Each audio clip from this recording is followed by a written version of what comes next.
তো নমস্কার বন্ধুরা, আশা করি আপনারা সবাই ভালো আছেন। আজকের এই ভিডিওতে আমি আপনাদের দেখাবো ইএসআই পোর্টালে পার্সোনাল ডিটেলস কিভাবে আপডেট করবেন।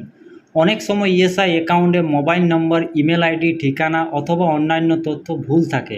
আবার অনেকের তথ্য পরিবর্তন করার প্রয়োজন হয়। তাই আজকের ভিডিওতে আমি স্টেপ বাই স্টেপ পুরো প্রসেস দেখিয়ে দেব, যাতে আপনারা খুব সহজেই নিজের পার্সোনাল ডিটেলস আপডেট করতে পারবেন। ভিডিওটা শুরু থেকে শেষ পর্যন্ত অবশ্যই দেখবেন। চলুন আর সময় নষ্ট না করে শুরু করা যাক। তো আপনাদের কাছে হাতে থাকা মোবাইল বা ল্যাপটপ বা ডেস্কটপ যে কোনো আপনারা ব্রাউজার ওপেন করে নেবেন। এখানে আমি মোবাইলের মাধ্যমে পুরো প্রসেসটা আপনাদের দেখাবো। তো এটা আপনারা ল্যাপটপও করতে পারেন, ডেস্কটপও করতে পারেন। তো প্রথমে ফার্স্ট প্রসেস আপনারা যে কোনো ব্রাউজার ওপেন করে এই যে গুগলে ইএসআইসি লগইন এই যে এই লিঙ্কটা আছে, এই লিঙ্কটা আমি ডাইরেক্ট ডিসক্রিপশন বক্সে দিয়ে দেবো। আপনারা ওখান থেকেও ডাইরেক্ট এই পেজের মাধ্যমে আসতে পারবেন, বা আপনারা গুগলে গিয়ে সার্চও করতে পারেন। করার পর আপনাদের প্রথমের একটা অফিসিয়াল লিঙ্ক পেয়ে যাবেন ইএসআইসি, এটা অফিসিয়াল লিঙ্ক আছে। এই লিঙ্কে আপনাকে ক্লিক করতে হবে। তারপরে আপনাদের কাছে নিচে চলে আসবেন। নিচে আসার পর দেখবেন এখানে অনেকগুলো ছোট ছোট বক্স করা আছে। তো বক্সের মধ্যে আপনাদের দেখবেন এই প্রথমের বক্সটা দিয়ে পার্সোনাল বেনিফিশিয়ারি, এই অপশানে আপনাদের ক্লিক করতে হবে। দেন ক্লিক করার পর আপনাদের কাছে পারমিশন চাইবে, পারমিশন আপনারা ওকে করে দিবেন। ওকে করার পর কিছুক্ষণ আপনাদের কাছে লোডিং নেবে। লোডিং নেওয়ার পর আপনার পরবর্তী যে লগইন পেজটা আছে আপনাদের কাছে পুরোপুরি শো করবে। তো এখান থেকে আপনাদের ল্যাঙ্গুয়েজটা চুজ করে নেবে, আপনারা কিসের মাধ্যমে আপনারা যে প্রসেসটা আছে ওটা করবেন। হিন্দি, ইংলিশ, উড়িয়া যা আছে অনেকগুলো এখানে ল্যাঙ্গুয়েজ আছে। তো আপনারা ওই সবগুলোর মধ্যে যেটা আপনার পছন্দ ওই ল্যাঙ্গুয়েজটা আপনারা চুজ করবেন। তো আমি এখানে ইংলিশের প্রসেসটা দেখাবো। তো ইংলিশটা চুজ করলাম। ইংলিশটা চুজ করার পর এখানে আপনার যে কোম্পানি থেকে যে ইএসআইসি নাম্বার দেওয়া হয়েছে ওই নাম্বারটা আপনাকে এখানে পুট করতে হবে। দেন পাসওয়ার্ড যেটা বানিয়েছেন এটা এখানে দিতে পার। যদি পাসওয়ার্ড যদি না বানিয়ে থাকেন তাহলে আমার ডিসক্রিপশন নিচে ভিডিও লিঙ্ক দেওয়া থাকবে বা এপিসোড থাকবে, ওখান থেকে দেখে আপনারা খুব সহজেই ইএসআইসি ইন্স্যুরেন্স নাম্বার থেকে পাসওয়ার্ড কিভাবে ক্রিয়েট করতে হবে। দেন এখান থেকে যে আপনার ক্যাপচারটা আছে ক্যাপচারটা দেন আপনাকে এখানে ফিল করতে হবে। এখানে ফিল করার পর আপনাদের যে নিচে আপনারা একটা অপশান পেয়ে যাবেন লগইন। এই লগইন অপশানে করার পরেই আপনাদের যে লগইন যে সাইটটা আছে প্রোফাইলটা আপনার পুরোপুরি খুলে যাবে। এরপরও যদি আপনাদের কাছে ফার্স্ট টাইম হয়ে থাকে তো এখান থেকে আপনি সাইন আপও করতে পারবেন। আর পাসওয়ার্ড ভুলে গেলে এখান থেকে ফরগেটও আপনারা করতে পারবেন। তো আমি ফটাফট লগইন করে আপনাদের প্রসেসটা দেখাচ্ছি। তো যখনই আপনাদের কাছে প্রোফাইলটা ওপেন হয়ে যাবে তখন আপনারা পুরোপুরি এখানে আপনার পুরো ডিটেলসটা আছে, ডিটেলসগুলো আপনারা পুরো এখান থেকে দেখতে পারবেন, যা যা আপনার ডিটেলস আছে। তো এখান থেকে পুরো ডিটেলসটা দেখার পর যেটা আপনি ভুল, যেটা আপনি মানে আপডেট করাতে চাইছেন ওখান থেকে দেখে পর আপনাদের নিচে চলে আসবেন। নিচে আসার পর দেখেন এখানে একটা আপডেট বলে এখানে একটা সেকশন আছে, পার্টিকুলার আপডেট নিউ অপশান আছে। এটা আগে ছিল না, এখন কিছুদিন হলো এটা আপডেট হয়েছে। তো এই অপশানে আপনাকে ক্লিক করতে হবে। যখনই আপনারা ক্লিক করবেন তো পরবর্তী আপনাদের কাছে পেজ খুলে যাবে। তো এখান থেকে আপনারা যে প্রথমে এখানে অনেকগুলো আপনারা অপশান আপডেট করতে পারবেন। পার্সোনাল ডিটেলস আছে, ডিসপেন্সারি আছে, address, nominee, family, bank account, এইগুলো সবেরই আমার এক একটা করে এপিসোড ওয়াইজ ভিডিও বানানো আছে। তো আপনারা আমার প্লেলিস্টও ভিডিওর লিঙ্ক পেয়ে যাবেন, ওখান থেকে এপিসোড ওয়াইজ আপনারা দেখে নেবেন। এরপর আমি যেহেতু এখন ফার্স্ট টাইম পার্সোনাল ডিটেলসটা আপডেট করব, তো প্রথমের বক্সে আপনাকে ক্লিক করতে হবে। ক্লিক করার পর আপনার পরবর্তী যে পেজ আছে ওটা আপনাদের কাছে ওপেন হয়ে যাবে। তো প্রথমে আপনাদের কাছে আপনার নাম পেয়ে যাবেন। নামটা আপনারা ভালো করে চেক করে নেবেন নামটা আপনার সেই আছে কিনা। এরপর আপনার নিচে চলে আসবেন। নিচে আসার পর এখানে একটা অপশান দেখতে পারবে ইয়েস আর নো। এটা আপনাদের কাছে যদি আপনাদের শরীরে কোনো কিছু অসুবিধা থাকে, মানে হ্যান্ডিক্যাপ যদি থাকে, আপনি কোনো ভি অসুবিধা কিছু যদি আপনি হ্যান্ডিক্যাপের জন্য সার্টিফিকেট অ্যাপ্লাই করেছিলেন ওটা আপনার সার্টিফিকেটে পেয়ে গেছেন, তো আপনি এখান থেকে ইয়েস অপশানে ক্লিক করবেন। ইয়েস অপশানে ক্লিক করার পর আপনার যে সার্টিফিকেটটা আছে ওই সার্টিফিকেটটা আপনার এখানে আপলোড করতে হবে। আপলোড করার পর আপনার যদি জেন্ডারটা মিসম্যাচ আছে, মেল ফিমেলের মধ্যে কিছু অসুবিধা আছে, তো এখান থেকে মেল ফিমেলও আপনি চেঞ্জও করতে পারবেন। মেল যদি দেওয়ার থেকে মেল দিতে পারবেন, ফিমেল দেওয়ার থেকে ফিমেল দিতে পারবেন। এই নয় আপনি দিয়ে দিলেন কি আপনার অ্যাপ্রুভাল হয়ে যাবে। আপনাকে যে এমপ্লয়ার, আপনার যে ওই কোম্পানির যে কাজ করে এইচআর অফিসে, ওরা আপনার ভেরিফাই করে আপনাকে এটা অ্যাপ্রুভাল দিলেই আপনার এখানে পুরোপুরি প্রবলেমটা শো হবে। এরপর আপনারা চলে আসবেন আপনার যে ইএন যে কাটে, যে পিএফ কাটে, ওই পিএফ নাম্বারটা আপনারা এখানে দেখতে পারেন। যদি কিছু এখান থেকে ভুল যদি হয়ে থাকে পিএফ নাম্বার, তো এখান থেকে ছোট্ট ব্লু কালার দেখতে পাবেন এডিট অপশানে ক্লিক করে আপনি ওইটা নাম্বারটাও সেই করতে পারবেন। আর এইগুলোর মধ্যে যদি আপনি কিছু আপলোড করতে চাইছেন তো এইগুলোর মধ্যে কি ডকুমেন্টস আপনি দিতে পারবেন আর কি, ওই ডকুমেন্টসটা আপনাদের কাছে এখানে ফিল করতে হবে। যেহেতু ড্রাইভিং লাইসেন্স আছে, প্যান কার্ড আছে, passport size, ration card, ID card, Aadhaar card, BPL certificate, birth certificate, death certificate, যদি আপনি এইগুলোর মধ্যে কোনো আপডেট করাতে চাইছেন, মনে করুন নামটা কারেকশান হলো, ডেট অফ বার্থটা কারেকশান হলো, তাহলে এইগুলোর মধ্যে আপনাকে যে কোনো একটা ডকুমেন্টস আপলোড করতে হবে। সিলেক্ট করার পর এখানে ডকুমেন্টস নাম্বারটা যেটা আপনি সিলেক্ট করবেন, ডকুমেন্টস নাম্বারটা দিলেন। মনে করুন ভোটার কার্ড দেন, তো ভোটার কার্ডের একটা নাম্বার থাকে, নাম্বারটা আপনি এখানে পুট করবেন।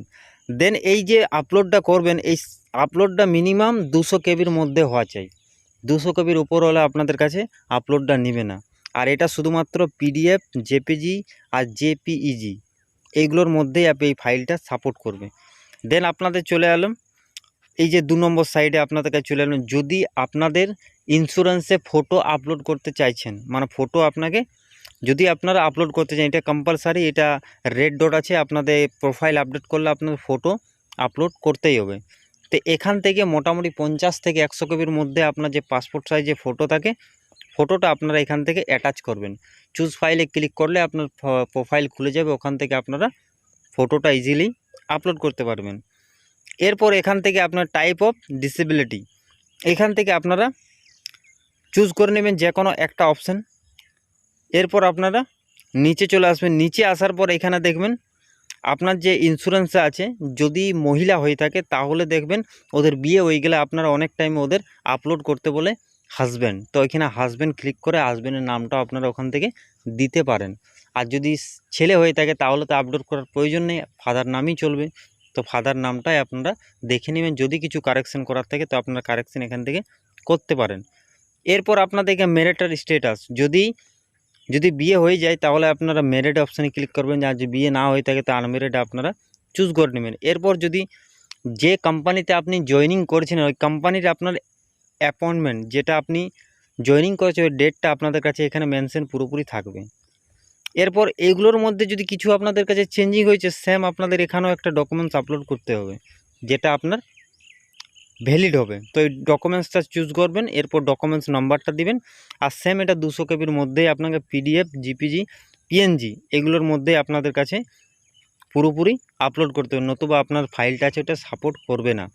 করার পর আপনাদের এখানে একটা টিক্স বক্স থাকবে, ওই বক্সটায় ক্লিক করার পর আপনার আপডেটে অপশানে ক্লিক করলেই আপনার যে এই প্রসেসটা আছে ওটা আপডেট হয়ে যাবে। দেন আপনার এখানে নিচে একটা রেফারেন্স নাম্বার জেনারেট হয়ে যাবে। তাহলে আপনার যে রিকোয়েস্টটা যে এমপ্লয়ের কাছে আপনাদের কাছে চলে যাবে আপনার কোম্পানির কাজ। যদি কোম্পানির লোক না করে কোম্পানিকে আপনি ফোন করুন, বলুন যে এটা তাড়াতাড়ি করে দেবেন, এটা আমার একটুকু প্রবলেম আছে বা অসুবিধা আছে, যদি আপনাদের কাছে এমার্জেন্সি দরকার আসে তো মেডিকেলের জন্য। তো আপনাদের যা যা কারেকশন করা বা আপডেট করার সবগুলো আপনারা ফিল করার পর আপনারা যখন ডকুমেন্টসটা আপলোড করবেন, মনে করুন আপনার যে এখানে ডকুমেন্টসটা 50 থেকে 100 কেবির মধ্যে ফটো আর ডকুমেন্টসটা আপলোড করবেন চুজ ফাইল থেকে, তারপর আপনাদের আপলোডে ক্লিক করার পর আপনাদের কাছে দেখবেন নিচে একটা রিমুভ বলে আপনাদের কাছে অপশান চলে আসবে। তো এটা এলে আপনারা বুঝে যাবেন যে আপনার যে ফটোটা আছে আপনি আপলোড করেছেন ওটা আপনার সেইভাবে আপলোড হয়ে গেছে। এরপর যখন এখান থেকে আপনারা নিচে চলে যাবেন, নিচে যাওয়ার পর দেখুন এখান থেকে আমি একটা ডকুমেন্টস আপলোড করছি, ডকুমেন্টস নাম্বারটা দিয়ে দিয়েছি। ডকুমেন্টসের পর এখানে একটা আপলোড করেছি, আপলোডের পর এখানে রিমুভ বলে অপশানটা দেখা যাচ্ছে, মানে এই ডকুমেন্টসটা সেইভাবে আপলোড হয়ে গেছে। এরপর আপলোড হয়ে যাওয়ার পর আপনারা কী করবেন, আপনারা নিচে চলে আসবেন। নিচে যাওয়ার পর এখানে একটা বক্স থাকবে টিক বক্স, এই টিক বক্সে ক্লিক করার পর আপনাদের যে আপডেট আছে এই আপডেট অপশানে ক্লিক করলে আপনার এখানে রেফারেন্স নাম্বারটা জেনারেট হয়ে যাবে। তো আপডেটে ক্লিক করার পর আপনার দেখুন সঙ্গে সঙ্গে রেফারেন্স নাম্বার আপনাদের কাছে জেনারেট হয়ে গেছে, generate successful and pending for approval. যেটা আছে আপনার যে কোম্পানিতে যে আপনি কাজ করছেন, যে হেড অফিসে আপনাদের হেড অফিস থাকবে HR, ওখানে আপনাদের কাছে নোটিফিকেশানটা চলে গেছে, ওখানে অ্যাপ্রুভেল করবে। অ্যাপ্রুভ করলে এখানে আপনার পুরো ডিটেলসটা আপডেট হয়ে যাবে, যা যা আপনি কারেকশন করতে দিয়েছেন বা কোনো আপডেট করতে দিয়েছেন সবগুলো আপনার অ্যাপ্রুভেল হয়ে যাবে। এরপর দেখুন আমি আপনাদেরকে দেখিয়ে দিই কোথা থেকে আপনারা চেক করবেন যে আমার স্ট্যাটাসটা আছে এটা আমার আপডেট হয়েছে কিনা। এখান থেকে ক্লোজ অপশানে ক্লিক করে দেবেন। ক্লোজ অপশানে ক্লিক করার পর আপনারা এখান থেকে যে পরবর্তী পেজ আছে, পেজ একটা আপনি প্রথম পেজেই চলে আসবেন, হোম পেজে।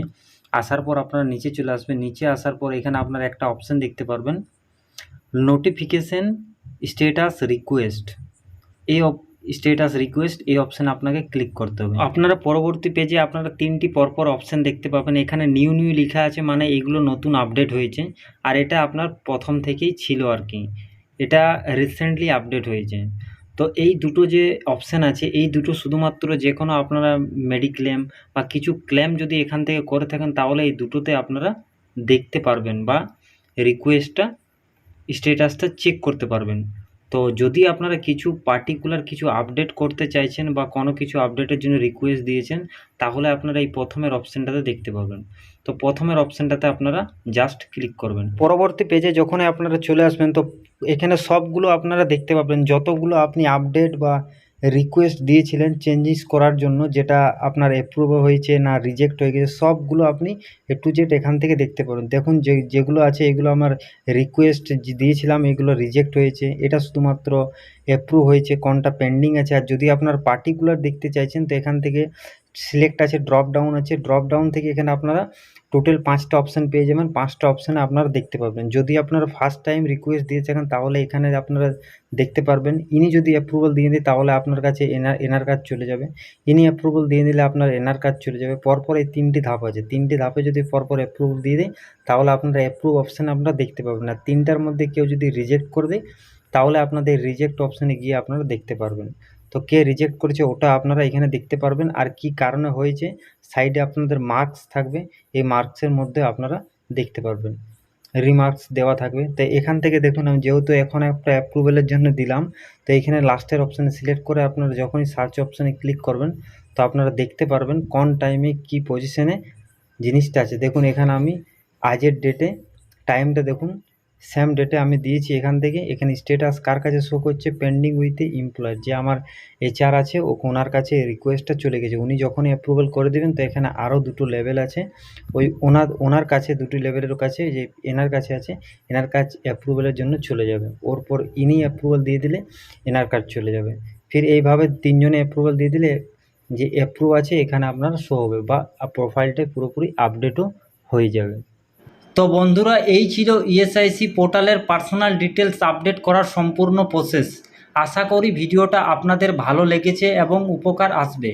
ভিডিওটি ভালো লাগলে অবশ্যই একটি লাইক করবেন, কমেন্ট করে আপনার মতামত জানাবেন এবং শেয়ার করে দেবেন।